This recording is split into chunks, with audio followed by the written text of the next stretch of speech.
Para o trabalhador, para o empregador e para o governo federal, que deixa de receber as contribuições devidas pelo trabalho desenvolvido. E por que ainda existe tantos trabalhadores sem a carteira assinada? Eu acho que há resistência em alguns setores, né? Alguns setores da atividade econômica, há realmente uma resistência na assinatura da CTPS dos empregados, né? Um viés até cultural, por exemplo, eu gosto na sala de aula, sempre vou colocar esse exemplo. Há uma resistência muito grande do empregador doméstico em assinar a carteira da doméstica. Eu considero o trabalhador mais estigmatizado e penalizado no cenário laboral brasileiro, porque sempre se tem aqui o doméstico como trabalho de um menor valor, um trabalho não qualificado, mas que representa de grande importância para o ambiente familiar. E nós não encontramos essa preocupação do trabalhador, do empregador, em realmente assinar a CTPS. A gente observa que há uma iniciativa, inclusive, do governo Lula, em fazer com que as deduções, as contribuições do empregador para a Previdência, quando ele formaliza o contrato de emprego do doméstico, que ele pudesse abater esse valor na sua declaração anual de renda. Mas mesmo assim houve um aumento, houve um acréscimo nessa formalização, mas no dia a dia, nas audiências, no Fórum Trabalhista, a gente observa a relutância, não é? E de certa forma o descompromisso com a assinatura do doméstico, da carteira de doméstico, não é? É uma coisa cultural, uma herança cultural que vai sendo quebrada, mas de forma ainda muito vagarosa. E outros setores isso acontece com frequência? Eu vejo um outro fator também. O emprego formal, tradicional, como nós o conhecemos, né? Que o meu avô ele começou como ajudante no Lloyd brasileiro e terminou num alto cargo, num alto escalão da empresa.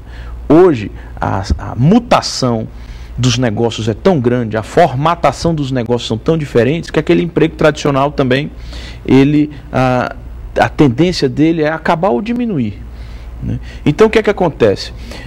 Surge na sociedade várias pessoas no setor terciário da economia, os empreendedores, os comerciantes, e o que é que isso acontece? Gera uma zona cinzenta para saber se aquele trabalhador é um empregado ou é um empreendedor, se ele é um empregado ou se ele é um autônomo. A gente conhece aqui no Ceará grandes empresas de confecção que tinham mais de 3, 4 mil empregados, que elas se acabaram, e hoje aquelas costureiras elas estão dentro de casa e podem ser agora microempreendedoras, podem pedir empréstimo para comprar a máquina de costurar, mas elas vão ter apenas um tomador de serviço, que era aquela grande empresa. Então as formatações dos negócios, as formatações sociais, cria também uma série de trabalhadores que não são tão empregados, mas também não são autônomos, né? Fica naquela zona cinzenta que hoje se fala dos trabalhadores parasubordinados. Então, ao mesmo tempo também, esses trabalhadores perdem aqueles direitos e garantias dos trabalhadores formais, empregados com carteira assinada, e aí eles tentam buscar na justiça esses direitos. Então, paralela a essa questão, existe também essa nova formatação social dos negócios. A gente vai fazer um intervalo e volta daqui a pouco com o programa De Fato e de Direito, seu canal de informações sobre a Justiça do Trabalho.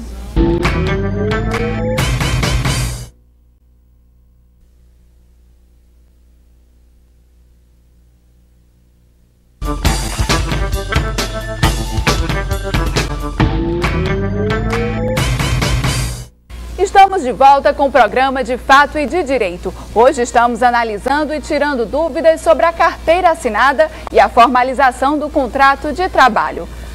Doutor Paulo, no bloco anterior a gente citou o exemplo da empregada doméstica, mas que outros setores acontece com frequência a não assinatura da carteira? Eu acho que não setores localizados, mas empresas que atuam em determinados setores. Pelo número da demanda no dia a dia, que são ajuizadas no Fórum Trabalhista, a gente observa que certas empresas têm resistência e têm uma demanda maior, uma demanda judicial, que se origina justamente da não assinatura da CTPS. Logicamente, a depender da variação da da questão econômica do nosso país, do setor produtivo em determinado aspecto, há uma demanda maior ou menor. Logicamente, essa variável existe. Mas eu creio que dentro desse contexto, há empresas realmente que têm uma cultura de não assinar, de criar informalidade, não é? E essas sim terão, como é que se diz, serão mais demandadas perante o Judiciário Trabalhista. Eu acredito dessa forma. Se passarem 48 horas e o trabalhador não tiver a carteira assinada ao conseguir um emprego, né, o que ele deve fazer? Aí já foi aí informado pelo superintendente na matéria do nosso encontro aqui, do nosso programa, que ele deve procurar o sindicato. Eu acho que a maneira realmente é o anteparo necessário que ele tem para que ele não sofra retaliação e não chegue nem a perder o emprego, né? A obrigação legal da empresa é realmente assinar a carteira, devolver em 48 horas. Né? A gente sabe que às vezes não existe essa agilidade e às vezes essa carteira não é assinada. Não é? Se ele for procurar os seus direitos perante o Judiciário Trabalhista, a prática informa que ele será dispensado. Isso é o que tem que se dá no cotidiano. Não é?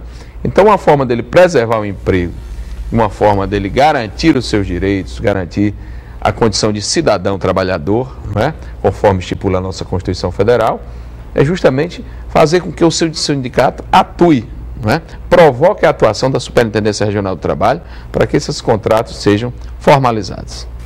Sobre essa atuação, hoje existe realmente uma fiscalização rigorosa ou não, na percepção dos senhores?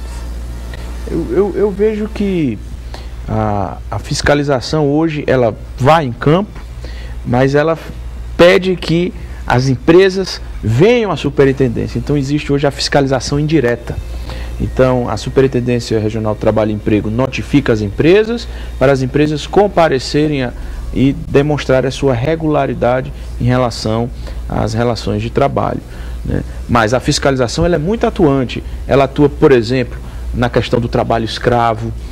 Já há notícias aqui no estado do Ceará de que há uma força-tarefa envolvendo o Ministério Público do Trabalho, Polícia Federal, Superintendência Regional do Trabalho e Emprego, para tentar resgatar esses trabalhadores que muitas vezes eles não são aquele escravo como a gente o conhece de 100 anos atrás, de 1800, né, a escravidão negra, mas são condições de trabalho degradantes, subhumanas, que configuram a chamada escravidão moderna. Então a Superintendência do Trabalho atua nessas ocasiões, resgata esses trabalhadores e manda assinar a carteira de trabalho, né? Muitos desses trabalhadores estão na informalidade, em condições assim, deploráveis, e a superintendência vai lá e fiscaliza. O trabalho preventivo é de suma importância, né? Em relação, principalmente, eu acho que algumas atividades empresariais, alguns projetos de grande porte, eles poderiam sofrer essa averiguação da superintendência com mais vigor, não é? Porque a gente observa, por exemplo, uma grande obra, uma transposição, após ou no final dessa obra, há uma demanda muito grande, uma demanda judicial. Às vezes cobrando horas extras, às vezes cobrando a não assinatura da CTPS no momento da admissão. Então isso a gente chega no judiciário, mas chega após, não é? Após o fechamento da obra. E a superintendência, se ela tivesse condições materiais para realizar um trabalho com mais vigor, nesse momento em que está sendo deflagrado a construção, o início de uma obra, a gente evitaria muita demanda judicial, não é? Mas eu acredito que ela não tenha material humano suficiente. Eles já fazem realmente acima da capacidade. Existe alguma diferença para o trabalhador urbano e para o trabalhador rural? A Constituição ela não cria essa distinção, né?